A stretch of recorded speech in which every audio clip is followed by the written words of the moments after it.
بسم الله الرحمن الرحیم. به نام خداوند جان و خرد که زین برتر اندیشه بر نگذرد. شاگردای سلام، وقت شما بخیر. امیدوارم هر کجا که هستین لباس عافیت به تن داشته باشین، جور و صحتمند، سالم و سر حال باشین. خیلی خوشحال هستیم که در خدمت شما عزیزا قرار داریم، باز هم از یک از درس‌های جذاب کیمیای صنف دهم و امیدوارم که شما هم براتون جالب واقع شه و بتونین که از موضوعات درس امروز یاد بگیرین و لذت ببرین. خب، سپاس از شما کارهای خانگیتان انجام میتین. یک دنیا سپاس. سوالی که راجع به قانون نسبت‌های متعدد بود به شکل درست شاگردای نازنین حل کردن. دستان درد نکنه. بر تک تکتون آرزوی موفقیت دارم. قسمی که شما در جریان هستین، بحث ما شما روی قانون‌های استوکیومتری یا فصل اخیر کیمیای صنف دوم در بخش کیمیای محاسبه جریان داره که در درس گذشته ما شما راجع به قانون نسبت‌های متعدد یا قانون دالتن بحث کردیم که به چی معنا و به چی مفهوم است. برای حمایت از ما چینل بیگم اکادمی را سابسکرایب کنید و سپس زنگوله را فشار دهید تا به تمام ویدیوهای درسی ما دسترسی داشته باشید و از آنها مستفید شوید. و امروز با یاری خداوند پاک میایم روی یک مسئله در کیمیای صنف دهم صفحه 236 کتاب شما بحث شده به نام قانون معادلت. قانون معادلت برای شما میگیم که به چی معنا و چه مفهوم هست. خب، همچنان یک از درس‌های کیمیای صنف دهم مهم است. لطفاً طبق روال معمول از نوت‌تان آماده باشه و نکات مهم درس امروز را یادداشت بگیرید. خب، پس شاگردای عزیز اگر آماده باشین میایم درس خود از قانون معادلت شروع میکنیم که به چی معنا و چه مفهوم است. شاگردای نازنین، اصل گپ یا اصل عنوان درس موضوع است به نام قانون معادلت. قانون معادلت یاد میشه، گرچند در بخش کنکور ما اینا رو قدر روی بخش مسئله بخش اولش نمیگردیم، زیادتر روی موضوعات بخش دومش که با درد ما شما میخوره روی ازو میچرخیم. اما اینجا ما کوشش میکنیم که اول از همزی موضوعات اولش برای شما شروع کنیم و بعد از به روی مسئله اساسی. ببینید شاگرد عزیز، ما قبل از یک قانون معادلت بر شما تشریح کنم، نه یک قضیه بود در وقت در هندسه های قدیم بحث می شد. مثلا این گپ بود، نه میگفت که من مطمئن هستم شما در جریان از این قرار داره. نگفته بود اگر A مساوی باشه به B، نه باز B مثلا مساوی باشه با C، یعنی این قسمت یک قسم این دو دانش یکسان باشه، نه باز میگفت که خیلی طبق از این مسئله چی گپ است؟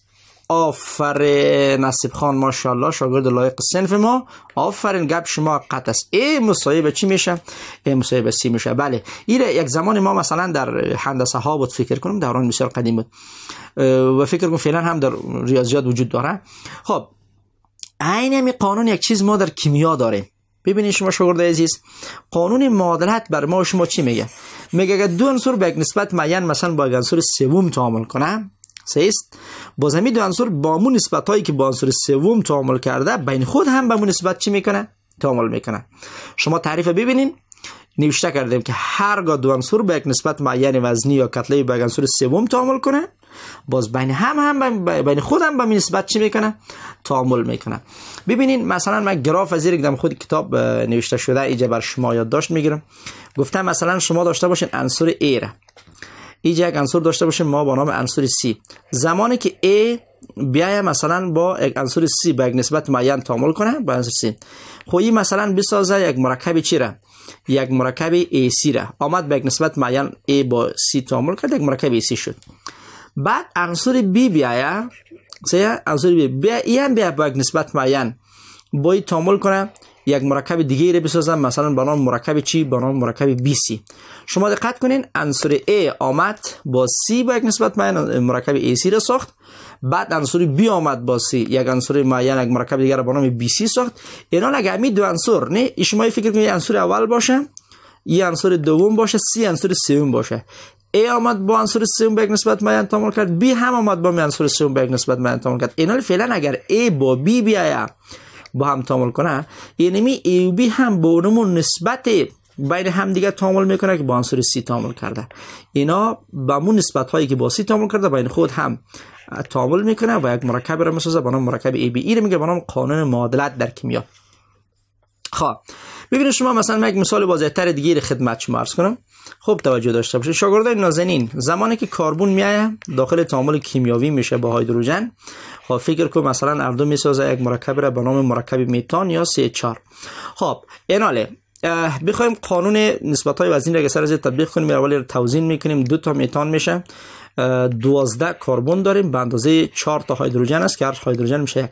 نسبت هایش بخوایم بسنجیم 3 4 12 اختصار کنیم 1 4 4 میشه. نسبت وزنی بین کربن و هیدروژن در این مرکب چند دیده میشه؟ در این مرکب به اندازه 3 به 1 است. یعنی فعلا کربن با هیدروژن به نسبت چند تعامل کرده؟ به نسبت 3 به 1. ایناله بار دوم اگر مثلا با آب در نظر بگیریم، ما در مرکب آب مثلا در نظر بگیریم، مثلا داشته باشیم مرکب هیدروژن داخل تعامل کیمیاوی میشه با چی؟ با اکسیژن. در نتیجه کلتان میفهمین که مرکب آب میسازه. خب اگر ما اینو توزین کنیم به اندازه 2 تا هیدروژن ساخته میشه و 2 تا مرکب چی؟ آب. یعنی اگر این ما قانون نسبت های وزنی رو سرش تطبیق کنیم میشه 4 به نسبت چند؟ 4 به نسبت 1 به نسبت 2 به نسبت چند میشه؟ 16. قانون نسبت های وزنی. پس میشه 4 به نسبت چند؟ به نسبت 2 16 میشه به اندازه 30 و چند؟ 32. خب حالا اگر اختصارش هم بسازیم میشه 1 4 4 و 8 4 میشه 32. پس نسبت وزنی زیر ما پیدا کردیم 1 به نسبت چند است؟ 1 به نسبت 8 میشه. ببینید شاگرد عزیز هدف ما در کجا هست فعلا؟ قانون معادلت اینجا چگونه ما میتونیم تطبیق کنیم؟ کربن با هیدروژن به نسبت چند تعامل کرده؟ به نسبت 3 به 1. درست؟ 3 گرم کربن بده 1 گرم هیدروژن. با اینجا باز امی هیدروژنی که در بالا با کربن به نسبت 1 و 3 تعامل کرده آمده با اکسیژن به نسبت چند تعامل کرده؟ 1 به نسبت چند؟ 1 به نسبت 8. ایناله اینجا عنصر اول کربن، عنصر سوم مثلا کی بوده؟ هیدروژن. عنصر اول باز هیدروژن، عنصر دوم مثلا چی بوده؟ عنصر اکسیژن. ببینید کربن اینجا با هیدروژن به نسبت 1 به 3، اینجا هیدروژن با اکسیژن به نسبت 1 به 8. ایناله یک گپ هیدروژن ها رو شما مثلا در نظر نگیرین، نه این عنصر سومی باشه. یک زمان اگر بیاید کدام عنصر کربن بیاید، نه کربن بیاید داخل تعامل کیمیاوی شه با چی؟ با اکسیژن، با کدام نسبت اینا بین هم ترکیب خواهد شد؟ ببینید شاگرد این قسمت با همون نسبتی که با عنصر سوم با هیدروژن ترکیب شده با همون نسبت بین هم داخل تعامل کی میشه. یعنی اگر فعلا کربن بیاید با اکسیژن تعامل کنه نسبت چند میشه؟ سعی کنید اینجا نسبت کربن 3 هست، اینجا چند است؟ 8. بنابراین نسبت کربن با اکسیژن میشه 3 به نسبت 8 اگر بین هم تعامل کنن. یعنی فعلا اگر بیاید مثلا مرکب کربن داخل تعامل کیمیایی شه با اکسیژن مثلا بسازم مرکب کربن دی اکساید، به اساس قانون معادلت نسبت بین کربن و اکسیژن باید چند باشه؟ باید باشه 3 به نسبت چند؟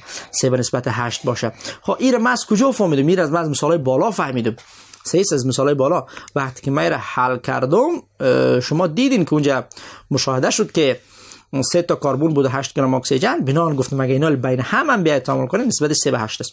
حالا به خاطر درست بودن یا صادق بودن این ادعا بخوایم مسئله رو براتون ثابت کنیم. شما ببینید نسبت وزنی رو مثلا در این مرکب بررسی کنین. اینجا میشه 12، این میشه 2 16، 2 ضرب چند 16 میشه، نه 12 به نسبت 32 میشه. اختصار اگر کنین سر 4 میشه 3 4 12، سر 4 اختصارش کنین، نه سر 4 اختصار کنیم میشه 3 4 12، این 32 میشه، 8 4 میشه 32. پس اونمون نسبت چند میبره؟ نسبت 8. یعنی ما این مسئله رو قبل از اینکه بین خودمون بسنجیم از قانون معادلت هم فهمیده بودیم که اگر مثلا یک زمان کربن بیاید با اکسیژن تعامل کنه نسبت وزنیش حتما 3 به نسبت چند است؟ 3 به نسبت 8 میشه. این شاگردای عزیز در حقیقت اصل موضوع یا اصل مفهوم قانون معادلت در کیمیا میشه.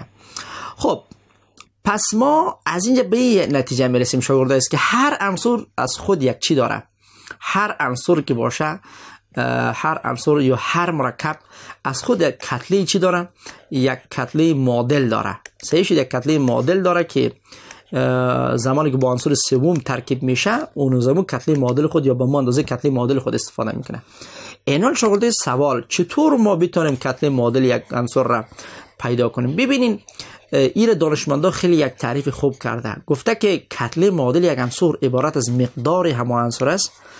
میگه چی است؟ عبارت از مقدار همان عنصر است. مقدار همان عنصر است که با متناسب یا با 1 گرم چی یا با 1 گرم هیدروژن تعامل کنه. مقدار عنصر که با 1 گرم هیدروژن یا با 1 گرم هیدروژن یا با 8 گرم چی با 8 گرم اکسیژن تعامل کنه. اینی مقدار یک عنصر کتله معادل یک عنصر نشان میده. مقدار یک عنصر که با 1 گرم هیدروژن یا با 8 گرم اکسیژن تعامل کنه نشان دهنده کتله معادل یک عنصر است. یک مثال در کتابتون آمده، بسیار مثال جالب است. این یک چیز گفته زمانی که مرکب کلسیم میآید داخل تعامل کیمیایی میشه با مثلا سلفوریک اسید، نه کل شما میفهمین که فلزات هیدروژن تعویض میکنن، مرکب کلسیم سلفید ساخته میشه، جمع هیدروژن. خب حالا اگر توزیع ما نسبت های وزنی سرش تطبیق کنیم، وزن اتمی کلسیم 40 میشه، از هیدروژن 2 میشه. درسته شونه؟ خب حالا شاگردای عزیز از ما شما خواسته، گفته اگر شما کتله معادل کی رو پیدا کنیم، کتله معادل عنصر کلسیم چند میشه. شما اینمی سوال کتله معادل زیرا که پیدا کنین چطور حل میکنین؟ بر اساس قانون قانون معادلات حل میشه. فعلا میبینیم که در این معادله 40 گرم کلسیم در مقابل چی قرار داره؟ در مقابل 2 گرم هیدروژن قرار داره. نه این اولی در حقیقت نسبت کلسیم است، این دومی در حقیقت نسبت هیدروژن است. و اینجا دیده میشه که چقدر در مقابل چقدر قرار داره؟ شاگردای عزیز چقدر در مقابل کربن دی کلسیم بود؟ نه جمع دیده میشه که کلسیم اگر ما رابطه‌اش را با هیدروژن در نظر بگیریم، در این مرکب بالا واضح دیده میشه که در مقابل هر 40 گرم کلسیم به اندازه 2 گرم هیدروژن چی شده؟ تولید شده. اینا را اگه بخوایم کتله معادل از را پیدا کنیم میگیم 40 گرم در مقابل چند؟ در مقابل 2 گرم. اینا کتله معادل یک مرکب مقدار همان عنصر در مقابل چند گرم هیدروژن است؟ در مقابل 1 گرم هیدروژن است. پس میگیم وقتی 40 گرم از در مقابل 2 گرم بوده، 1 گرمش در مقابل چند بوده؟ در نتیجه شاگرد تناسب حل کنین. x مساوی به چند میبره؟ x مساوی میشه 20 گرم. بنابراین کتله معادل عنصر کلسیم مساوی به چند میشه؟ مساوی میشه به 20. با این ترتیب شاگردای عزیز شما میتونید کتله معادل پیدا کنید. یعنی کتله معادل یک عنصر مساوی است به مقدار همان عنصر است که متناسب با 1 گرم هیدروژن یا با 8 گرم چی باشه؟ اکسیژن باشه. به طور کلی شاگرد شما فرمول هم دارین. شما میتونید اگر یک زمان خواسته باشین کتله معادل یک مرکب به دست بیارین، این تو هم کار کرده میتونین که کتله معادل مساوی به چیست؟ مساوی میشه به کتله مولکولی هم عنصر، کتله نسبتیش البته، کتله عقیش نباشه، کتله نسبتی هم عنصر، کتله نسبتی تقسیم بر چی؟ تقسیم بر ولانس هم عنصر. اینی هم یک رابطه است که شما میتونین کتله معادل یک عنصر رو پیدا کنین. سه شده نه؟ مثلا یک مثال در کتاب شما آورده، گفته که وزن اتمی عنصر آلومینیم، درست است؟ وزن اتمی عنصر آلومینیم مساوی است به اندازه 27. گفته در صورتی که ولانسش مساوی به چند باشه؟ 3 باشه، کتله معادلش چند میشه؟ کیوی عنصر آلومینیم مساوی به چند است؟ خب این سوالی که بخوایم حل کنیم ببینید از رابطه بالا کار میگیریم. خب اکوالن گرام یا کیوی عنصر آلومینیم مساوی است به اینمی کتله مولکولی، کتله نسبتیش که به اندازه چند است؟ به اندازه 27 است. تقسیم کنین بالای ولانسش هم که به اندازه چند است؟ 3 هست. در نتیجه مساوی به چند میبره؟ مساوی میبره به 9 AMU. واحدش است که فعلا چون در متن سوال نگرفتیم واحده، اینجا میشه که نگیرم. 9 AMU در حقیقت میشه 9. بنابراین کتله معادل عنصر آلومینیم فعلا در مرکب برابر با چند است؟ برابر با 9 میشه. با این ترتیب شاگردای عزیز میتونید شما کتله معادل برای یک مرکب میتونید محاسبه کنید. کتله نسبتی تقسیم چی بگیرین؟ تقسیم ولانس بگیرین. خب شاگردای نازنین کم کم به ختمی درس نزدیک میشیم. امیدوارم که درس امروز بر شما مفید و موثر واقع شده باشه. ولی من مطمئن هستم به اساس توانایی، لیاقت و پشتکار که شما از خود نشان دادین سرتان باور دارم که اینا را شما راحت میتونین که یاد بگیرین و یاد هم گرفتین. خب میایم یک خلاصه، یک مرور می داشته باشیم. بحث ما شما امروز از قانون معادلات جریان داشت. هرگاه دو عنصر به یک نسبت معین با عنصر سومی داخل تعامل کیمیایی شود، بین هم اگر تعامل کنه با اونمون نسبت با هم دیگه تعامل میکنه که با عنصر سومی داخل تعامل شده بود. آمدیم سر یک مثال و به می ترتیب تعریف دوم و طریقه محاسبه فرمولکی کتله معادل بر شما کار کردیم. شاگردای نازنین، ای بود از درس امروز ما. شما کار خانگی هم دارین. شما شاگردای عزیز کتله عنصر کلسیم برابر است با اندازه مثلا بر شما میگیم 40 AMU می باشه. اگر ولانسش مثلا مساوی باشه با 2، شما اکوالنت زیرنه یا کتله معادل زیره پیدا کنین. EQش مساوی با چند میشه. این کار خانگی شما هست که EQ عنصر کلسیم مساوی با چند میشه. خب شاگردای نازنین، امیدوارم که طبق روال معمول انشالله تعالی این کار خانگی را بتونین حل کنین و بیارین. من حتما میبینم. بازم اگر سوال داشتین در پیش از شروع درس آینده ما در خدمت شما قرار داریم. فعلا اگر سوال چیزی نداشته باشین شما را تا دیدار بعد به خداوند پاک میسپارم. قبل از آغاز درس بعدی وقفه کوتاه میگیریم.